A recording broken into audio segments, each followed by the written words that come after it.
Hey everyone, thanks for joining me for another video. I'm here for my 8-week pregnancy update this week. Sorry it's a little bit late, but it's just kind of been a hectic week. And yeah, so hopefully you guys enjoy the video. First, I'm going to get into my symptoms for the week. And if you see me looking down, I'm looking at my notes. So for my pregnancy symptoms this week, I've been experiencing heartburn. This is the first week that I've been experiencing it and it sucks. I mean, I can eat things that aren't even that spicy, and if I go to lay down or like lean back at all, I automatically get heartburn. So I'm not sure if that means the baby's growing hair. I don't think the baby's growing hair yet. It's still really early. Not too sure what's causing that, but it's not very fun. Aside from that, I've also been experiencing headaches, which are no fun. I do think it has to do with my water intake. I haven't necessarily been drinking as much water as I should be. I know I should be drinking around like 75 ounces of water a day, but I only drink on good days, I'll drink up to 60 ounces, but on the bad days, I'll drink like 12 ounces. So I do think that contributes to my headaches in the days following if I haven't drank enough water, and also if my activity level is high. I'm still super sensitive to smells. It is awful. I really get frustrated if I smell something that I don't like. My emotions will get the best of me, and like I'll become angry at the situation if it's like a person who, like, if their BO is really bad, or if cigarettes, if they smell like cigarette smoke. I mean, there's just, or too much perfume. Like, I genuinely get frustrated with them, and it's not something that I can easily just be like, oh, no big deal. It really does actually bother me, which is new. In my other pregnancies, I had somewhat of a sensitive nose as far as smells came, but never to the point where I was getting emotionally frustrated or sad or whatever it was due to the scent.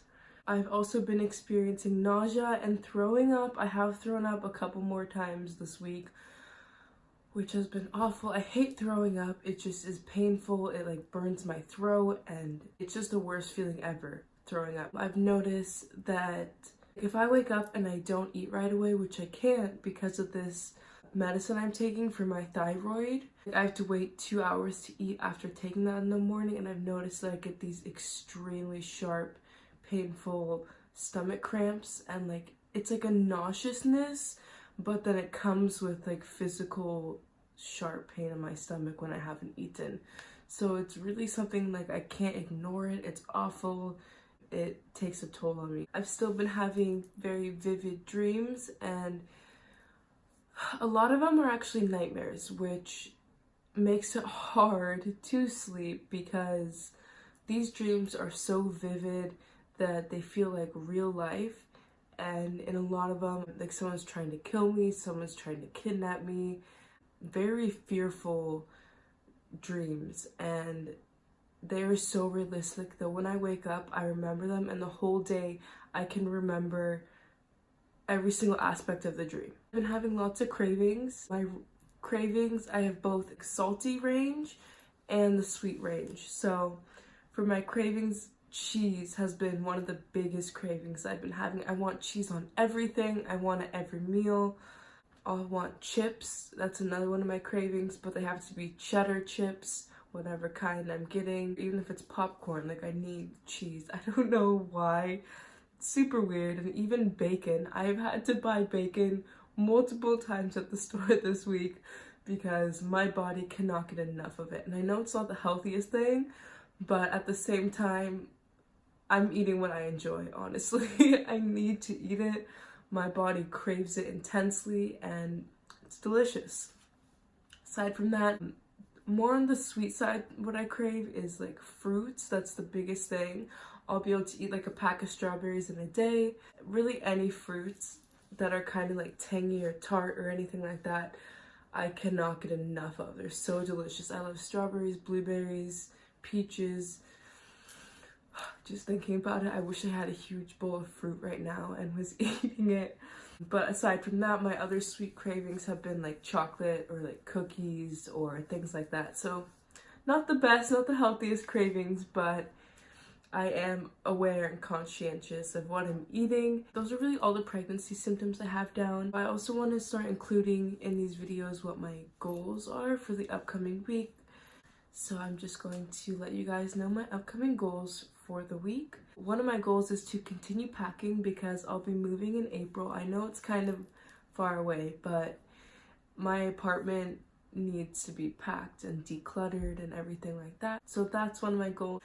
Another goal is to start searching for a new apartment. I am going to be moving to a completely different state, which I'm super excited about. I need to actually start searching for apartments. And then the last thing I have as a goal for this upcoming week is to get my insurance settlement at least to start being on the same page as them. I've noticed that things are kind of stalling as far as my insurance company in reaching the settlement, or I guess the other person's insurance company in reaching the settlement. So they covered a rental car for 4 days, and now they're refusing to cover any more days, and yet they've reached no settlement with me as far as paying out the total loss of my car, because my car was in a lease. So they have to actually pay out the rest of the lease to the car company I was leasing from. And then as well as that, I need to get my settlement for my medical bills. My daughter's car seat was in the car, so she has to get a new car seat, as well as like damages, like emotional and physical damages they have to compensate me for. So it is all kind of like up in the air right now, but I'm actually having to pay out of pocket now for the rental car, which is about $25 a day, which not in my budget to be paying for, and it wasn't even my fault that I don't have a car right now. So it's kind of frustrating. I wish the insurance company was easier to deal with, but of course they don't want to pay for anything. They want to keep the price as low as possible for what they're paying out, so they're trying to just rip me off pretty much. I feel like I need to get in touch with my insurance company so that they can kind of help negotiate things, because as far as me talking with the insurance company, they're not really being helpful right now. So those are my upcoming goals. I don't really have anything else besides that. I'm going to show you guys my 8 to 9 week belly, and we will call it a video. So I guess this is my belly after a day of like eating and everything like that. It is already looking bigger than my belly in the other videos, but there's the bump. There is the 8 to 9 week little bump. Alright, well I hope you guys enjoyed this video. And by the way, I have edited my car accident video. It's just kind of long, and I have to upload it through my phone, so I just haven't really taken the time to do that yet. But do look out for that video eventually. I'm hoping another goal I have is for in this next week to get that car accident video up, where I just explain more in detail of what happened with the car accident and how I was feeling in the moment. And also, I added this clip in when I was at the hospital.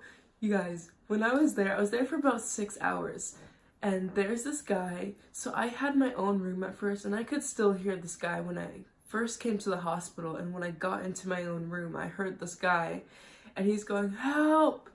And it's not that he needed help, because I even asked the nurses, I was like, "Does he need help? Like, is something wrong?" And they're like, "No, he's just a little bit confused. Just don't mind him." So literally every 30 seconds for the 6 hours I was there, he could have been there longer than I even was. I don't know when he came in before me. He was there before me. But every 30 seconds, he kept yelling, "Help." And at first I was in a room, like I said, but then they moved me out to the hallway because someone with a brain bleed came in, and I was the one who was in the most stable condition. I didn't need an oxygen mask or anything like that following my car crash. So they had to put me out in the hallway for a bit on my stretcher, and this guy was so loud yelling. And I mean, I feel bad that he felt like he really needed help that constantly, but at the same time, just like, come on, be quiet. it was craziness. So I did add some of that clip in there so you guys can see and hear what I had to deal with. But yeah, so look forward to that coming up. But other than that, thank you guys so much for watching. I hope you enjoyed, and I will just see you guys in my next update. Bye!